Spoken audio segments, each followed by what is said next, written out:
हे गुली, सो आज की video is based on one day competitive science GS questions. हमारा जो सबसे पहला क्वेश्चन है that is what is the unit of electric current. विद्युत धारा की इकाई क्या है? सो इसका आंसर है option D that is ampere. Okay, लेकिन हम और भी अदर ऑप्शंस के बारे में जान लेते हैं। सबसे पहला ऑप्शन है वॉट। वॉट हमारा पावर का यूनिट होता है, ठीक है। Power that is energy consumed by time. Okay, by time. तो वॉट हमारा पावर का यूनिट हो गया। Okay, option B.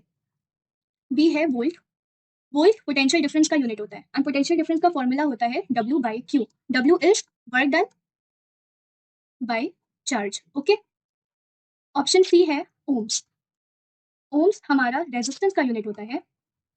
रेजिस्टेंस आप जानते होंगे, रेजिस्टेंस जो होती है वो directly proportional to length of the wire होती है and inversely proportional to area of the wire होती है। और यही जब प्रोपोर्शनैलिटी हटता है तो एक इक्वल टू का साइन देके एक कांस्टेंट टर्म ऐड हो जाता है that is rho L upon A. तो आर का जो फॉर्मूला हो बन जाता है that is R is equal to rho L upon A, ठीक है। और एम्पियर को तो आप जानते ही हो, V is equal to I R ohm's law से। तो आई जो करंट होती है that is V by R और आई हमारी एम्पियर में मेजर की जाती है। ओके, सो हमारा जो दूसरा क्वेश्चन है, who discovered the law of gravitation that is गुरुत्वाकर्षण का नियम किसने खोजा था? तो इसका आंसर मैं बता देती हूँ दैट इज न्यूटन। न्यूटन का एक बहुत ही फेमस फॉर्मूला भी है, एफ ग्रेविटेशनल फोर्स जिसे कहते हैं, F is equal to G m1 m2 by R square, ठीक है। तो दो मासेस के बीच में जो ग्रेविटेशनल फोर्स लग रहा है ना वो उनके प्रोडक्ट के बराबर होगा। सपोज ये एक मास है m1, ये एक मास है m2, तो इन दोनों के प्रोडक्ट के बराबर होगा, ठीक है। f is directly proportional to m1 m2, okay. और इनका जो डिस्टेंस है उसके इनवर्सली प्रोपोर्शनल होगा, ठीक है। डिस्टेंस के स्क्वायर के इनवर्सली प्रोपोर्शनल होगा, ठीक है। तो मतलब अगर डिस्टेंस बढ़ाया जाता है तो वो स्क्वायर टाइम से फोर्स कम हो जाएगा। ओके, अब हम और भी अदर ऑप्शंस को एक्सप्लोर कर लेते हैं। एल्बर्ट आइंस्टाइन जो थे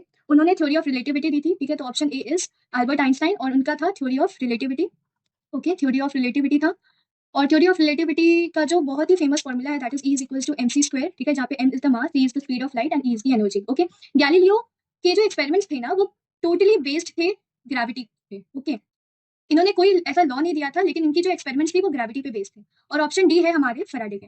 फराडे जो थे इनके एक्सपेरिमेंट्स वो बेस्ड ऑन इलेक्ट्रोमैग्नेटिज्म, ठीक है। तो फराडे के जो एक्सपेरिमेंट्स थे वो इलेक्ट्रोमैग्नेटिज्म पे बेस्ड थे, इलेक्ट्रोमैग्नेटिज्म पे बेस्ड थे। ओके, या तो बोलिए हमारा जो लास्ट क्वेश्चन है that is which instrument is used to measure atmospheric pressure. वायुमंडलीय दबाव मापने वाला उपकरण कौन सा है? तो इसका आंसर है option B that is barometer. Okay, other option को एक्सप्लोर करते हैं। तो पहला ऑप्शन है थर्मामीटर। थर्मामीटर आप सभी जानते होंगे, it is used to measure temperature, हम सभी के घर में रहता है, राइट। तो टेंपरेचर को मापने वाला जो डिवाइस होता है दैट इज थर्मामीटर। हाइग्रोमीटर होता है ह्यूमिडिटी को मेजर करने के लिए, ह्यूमिडिटी को। ओके, सो हमारे एनवायरमेंट में जो मॉइस्चर कंटेंट होती है, जो नमी होती है, उसे मेजर करने के लिए डिवाइस यूज होता है that is hygrometer. Okay, option D है एनीमोमीटर। एनीमोमीटर विंड स्पीड को मापता है, ओके, विंड स्पीड को मापता है, ठीक है, विंड के रफ्तार को मापता है। So thank you.